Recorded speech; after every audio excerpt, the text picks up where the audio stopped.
What's up, guys? Welcome to Daily Dose of Reddit. This is your host, Zach, and today's subreddit is r/EntitledParents. This story's called, Entitled Mother Wants Free Food Cause She Can't Dine In. So to start out with a bit of background. I work at a restaurant, and with coronavirus issue and quarantines, most public places have been closing down, including restaurants, unless it's for carryout. This was just the other day, so it's still pretty fresh, and as the title says, I'm sure you can figure out what happened, so let's get on to the cast. Here's the cast. Entitled Karen. Entitled Kid 1. About 7 or 8. Entitled Kid 2. About 5 or 6. I'm not the best with age. OP. Me, 23-year-old male with anxiety, and I get panic attacks occasionally. Manager. My awesome manager. Now to the story. I was working the night shift yesterday at the front, waiting for the next to-go order, when a car pulled in and parked before a mother and her 2 kids got out. And she had every Karen aspect, hair and all. They came in, entitled mother almost dragging the kids in, and I thought, okay, to-go order shouldn't have an issue. Was I wrong? Mommy, I'm hungry. Yes, it was really said like that. Me too. Can we sit by the fire? We also have a patio area with a fire pit that people like eating at and can bring their dogs to eat with them. Okay, honey. She turns to me. Can we sit at that table, and can you turn on the fire for us? A little confused.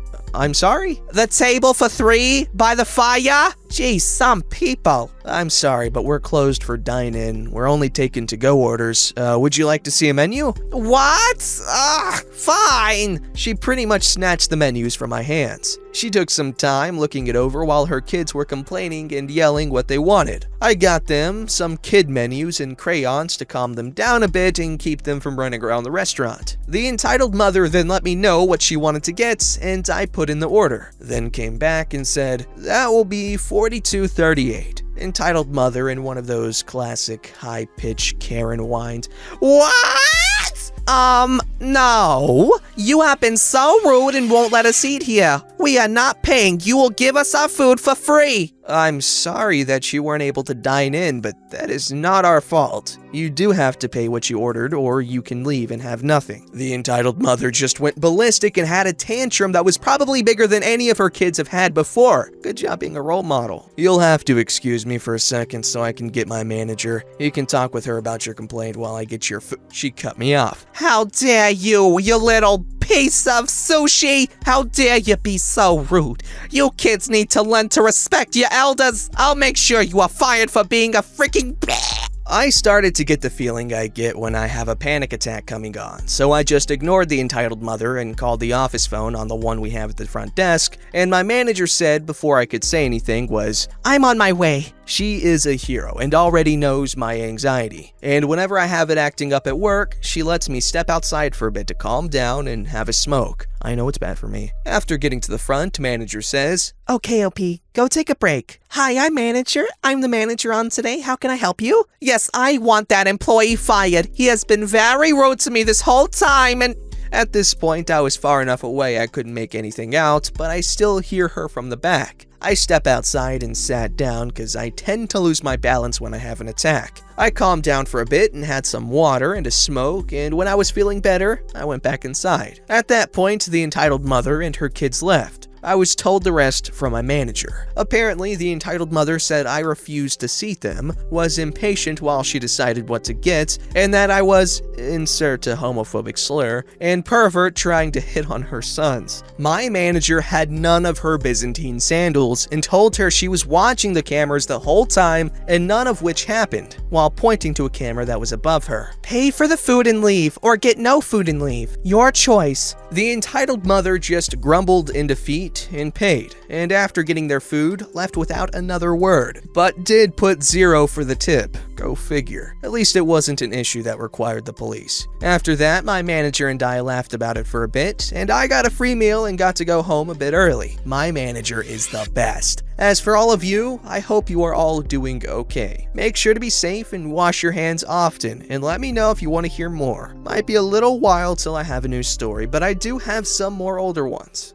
This story's called, Entitled Parents Make My Life a Living Hell. I'm a 16-year-old female. I've had some difficulties growing up, since my parents still think it's the 1900s. So when I first moved to my new house back in 2012, everything was going okay. I wasn't the social person and always kept to myself. I was sent to a private school and got bullied for years. I begged my parents to take me to public school, and in the middle of 7th grade, they did. I was free, or so I thought. My parents are hardcore Catholics, so they expect more out of me, and they are also homophobic. I'm bi. I've always kept my sexuality from them. Until in 8th grade, I came out. They were not happy. They made comments about how I want to screw girls and dudes, saying how disgusting it is. They would call me gay from time to time. This was affecting my mental health a lot. I have had depression for years, and right now, it's been taking a giant toll on my body. It all started when I started seeing these things. Human-like creatures that would stay by my side. They showed up here and there, but as my mental health started getting worse and worse, I started seeing them almost every single day. I was bullied to the point of depression in my youth. I would snap at people and yell, which I didn't want to do, but it just happened. My freshman year of high school was when my parents' entitlement was too far. They expected me to do everything, while my two brothers just sat around and doing nothing. I was 15 at the time, while my brothers were 13 and 17. My parents made my life a living hell. In February of 2019, I had so much anger trapped inside of me, and I snapped at my parents, saying how I wanted to kill myself, how everyone hates me. I was sent to something called outpatient. It's like being in a hospital, but during the daytime. No Saturdays or Sundays. I was there for 3 weeks, and did it help me? Not entirely. My parents acted all nice until I was discharged from the place. About October of 2019, I tried overdosing to kill myself. I took probably around 20 to 25 pills of Trileptal, a mood stabilizer that helps with my bipolar disorder. My ex of 7 months broke up with me, and I was crushed to the core. My parents were saying how I should get over him, but I couldn't. He used my body and money. I thought what we had was special. I overdosed to get out of this world, but then I was sent to this place called inpatient, where you are actually inside of a hospital 24/7. It was hell there, but I was only there for a week. We would have these parents' visits every Monday and Wednesday, and my dad would berate me to the point where I would cry, and then he would get mad at me even more. Once I got out of inpatient, my dad asked me this: "If you wanted to die so badly, why didn't you just let those pills kill you?" I was literally taken aback. The truth is, I want to die, but I was too afraid that I might hurt my family and friends in the process. I kept quiet while my dad yelled at me in the car back home. Well, I convinced him to drop me off at school because there was a football game and we're performing. I'm in the marching band, and music helps me through times like these. He gave in and let me go, and once I arrived, my friends ran up to me and hugged me. My ex is also in marching band with me. I could barely look at him in the eye. My friends huddled next to me outside of the band room before the game, and I explained what happened. A few weeks go by, and I started dating my best friend. She's kinda like me, but she wasn't sent to a hospital for mental health. I kept it a secret from my parents, cause then they would start yelling at me again. Around Christmas time, I was having a mental breakdown, and I texted my friend, telling him that I felt like my family hated me and stuff. He messaged my older brother, and all hell went loose. My parents were yelling at me, they took away my phone and my laptop, banned me from social media, etc. I have my laptop right now, but I have to keep it downstairs and I can't play games on it. My dad still gets mad at me and worsens my depression. I was about to go out wearing shorts yesterday. It was like 45 to 50 degrees Fahrenheit, and my dad called me an intellectually disabled individual. I still get yelled at here and there, but I decided to just be the quiet one in the house and do whatever my parents want me to do. I would be kept in my room on my laptop, probably watching some videos or playing a video game, and that would help me calm down. I would also listen to music to help with my anxiety. I still have the feeling of depression inside of me, and I started seeing Kane, the humanoid creature I mentioned above, and he comforts me a lot. Edit, I'm doing a bit better now, but I kinda shut myself out and all is going well for now. I just wanted to rant instead of bottling it up inside of me. Thank you guys for trying to support me, I really do appreciate it. Even though I'm going through this hell, I still love my parents. I don't want them to get hate, but I just wanted to get it off my chest so I don't snap. I don't plan on calling CPS or the police anytime soon. I know it's really hard to get help when you're that age and your parents are the problem, but honestly, you really should get help of some form because it's not fun to live like this, and it's not healthy if you've already tried to.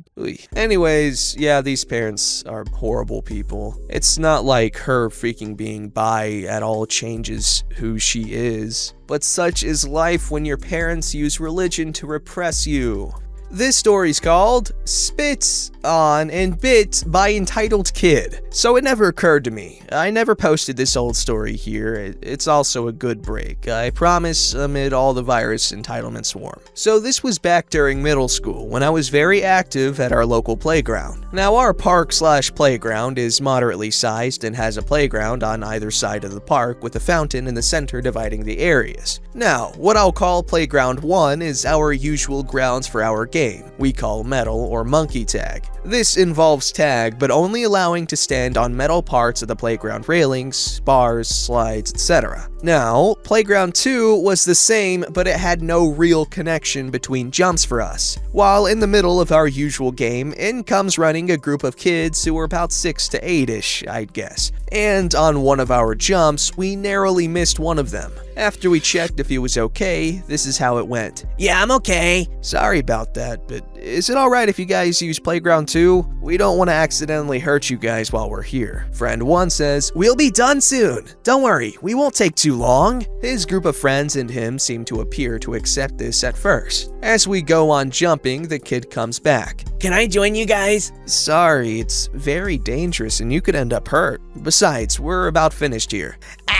I want to do that too. It's not fair. I'm gonna get my dad to beat you up if you don't let me join you." "Sorry, but we gotta go now." On that, as I turned around, I felt a wet thud land on my leg. The boy had just spit a fat one at me. Friend 2 says, "Hey, don't spit at people because things don't work out like the way you want it. It's a bad thing to do." "Look, we gotta go, and don't spit on people." We walk off to the drinking fountain at the entrance of the park, and as I'm waiting, I feel a large, sharp pain in my back. The child had apparently not liked that we turned him down and latched his teeth into my back. My friend pried him off. As he went, it pinched down on my back hard and snapped off as my friend got him off. In that next moment, Entitled Mother had seen us pulling her kid off of me and screamed at us. My friend checked my back to see if I was bleeding while this was happening. "What are you doing to my kid? You're older kids. You shouldn't be bullying him. What is wrong with you?" "Your kid just ran up and bit my friend." "There's no way he would do something like that. He is a well-behaved boy. Besides, he's only playing around. You should just let him do what he wants." I turn around and my friend lifted up my shirt to show bite marks and a nice small trickle of blood. "Well, if he did bite you, you probably did something to hurt him first." "All I said is he couldn't play with us after he spit on me and then he jumped up and bit me. Control your kid." Was not being polite. I was pissed. "Well, why not? Are you leaving him out of your games because he's younger? No wonder. You deserve that bite." Friend 2 points at playground, specifically a bridge section, but I'm not sure what it was called, but it was the longest jump we barely make, and was clearly a jump probably 3 times more distance than the kid could make. "Alright, so do you think he can jump from that spot to there?" "No, of course not. Why would he?" "That's what we're doing. So we tell him he'd get hurt doing what we're doing." Entitled Mother cuts him off. "What is wrong with you kids? Are you trying to break your face and teeth? This is no circus, this is a playground. What are you even doing at the park? You're too old to do stuff like this. Can you even do that? I bet you're just over-exaggerating so he couldn't play." Friend 1 casually walks over to the playground, makes the jump, lifts himself, and then hops off. "There, happy now? We're leaving. Bye-bye. Learn to teach your kid not to bite or spit on people if things aren't going his way." "Well, my kid could make that jump too. Go play with him. He can beat all of you dumb craps at it." Completely forgetting her initial claims of her child not being able to make the jump and or breaking their face, I was about about seething at this point from the whole situation, and I guess my friend noticed the look in my eyes and just grabbed me and just went, "Let's go, we got dinner to grab." Entitled mother as we walk off, You kids are animals and should be allowed here. You're a danger to every kid. Friend 1 flipped her off and kept holding it until we got out of eye range, while friend 2 yelled, "You're a dumb bitch who can't raise your kid." Honestly, it was outrageous, and at dinner my friend's dad was treating us for, he asked why I had tears in my eyes and looked ready to punch someone, and we told him the whole story, and he just said, "Yeah, there are some crazy people, but forget about it. Now, let's eat."